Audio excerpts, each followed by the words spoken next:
আসসালামু আলাইকুম ওয়া রাহমাতুল্লাহি ওয়া বারাকাতুহু। সম্মানিত প্রিয় ভাই এবং বোনেরা, আপনাদের সামনে আরেকটি ভিডিও নিয়ে আমি হাজির হয়েছি। ভিডিওটি হচ্ছে রাসূল পাক সাল্লাল্লাহু তাআলা আলাইহি ওয়াসাল্লামের উপর দরুদ শরীফ দ্বারা কবরের আযাব থেকে মুক্তি লাভ করা।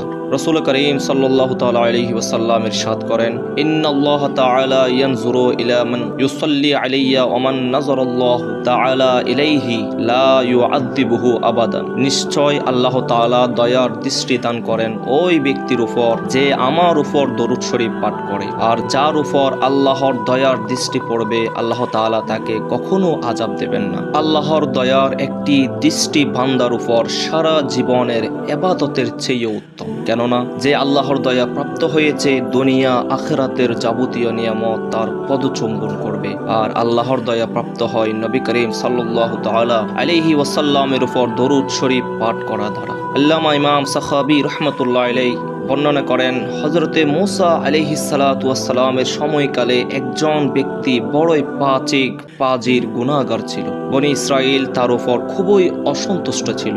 তার মৃত্যু হলে লোকেরা কাফন দাফন ব্যতীত একটি আবর্জনার স্তূপে তাকে নিক্ষেপ করে দিল। তার নামাজে জানাজাও তারাও পড়েনি। আল্লাহ তাআলা হযরতে মূসা আলাইহিস সালামকে ওহীর মাধ্যমে জানিয়ে দিলেন, হে মূসা, অমুক আবর্জনার স্থানে একজন মৃত ব্যক্তি কাফন দাফন ব্যতীত পড়ে আছে, সেখানে গিয়ে তাকে গোসল দিয়ে কাফন পরিয়ে জানাজা পড়ে তাকে সম্মানের সহিত দাফন করো, কেননা আমি তাকে ক্ষমা করে দিয়েছি। মূসা আলাইহিস সালাতু ওয়াস সালাম তার সম্পর্কে জানতেন।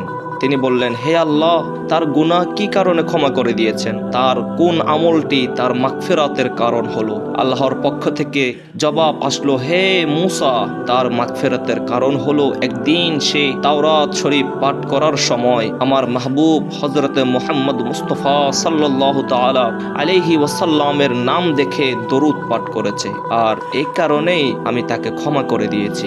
এই ঘটনাটি আফজলুস সালাত কিতাবের 40 পৃষ্ঠা এবং 41 পৃষ্ঠার মধ্যে বর্ণিত হয়েছে। সম্মানিত প্রিয় ভাই ও বোনেরা, আমরাও চাই আল্লাহর দয়া আমাদের উপর পড়ুক, আল্লাহর রহমত আমাদের উপর পড়ুক। আর আমরা যদি আল্লাহ পাক রব্বুল আলামিনের দয়া পেতে চাই, তাহলে অবশ্যই আমরা রাসূল পাক সাল্লাল্লাহু তাআলা আলাইহি ওয়াসাল্লামের উপর বেশি বেশি দরুদ শরীফ পাঠ করব। ইনশাআল্লাহ আপনাদের সামনে আরেকটি ভিডিও নিয়ে আমি হাজির হব। এই ভিডিওটি যদি আপনাদের কাছে ভালো লাগে অবশ্যই চ্যানেলটিকে সাবস্ক্রাইব করবেন এবং লাইক কমেন্ট শেয়ার করবেন। শেয়ার করে সমস্ত জায়গায় ছড়িয়ে দেন, সবাই যেন এই ঘটনাটি শুনে রাসূল পাকের উপর বেশি বেশি দরুদ শরীফ পাঠ করে। সবাইকে আমার সালাম, আসসালামু আলাইকুম ওয়া রাহমাতুল্লাহি ওয়া বারাকাতুহু।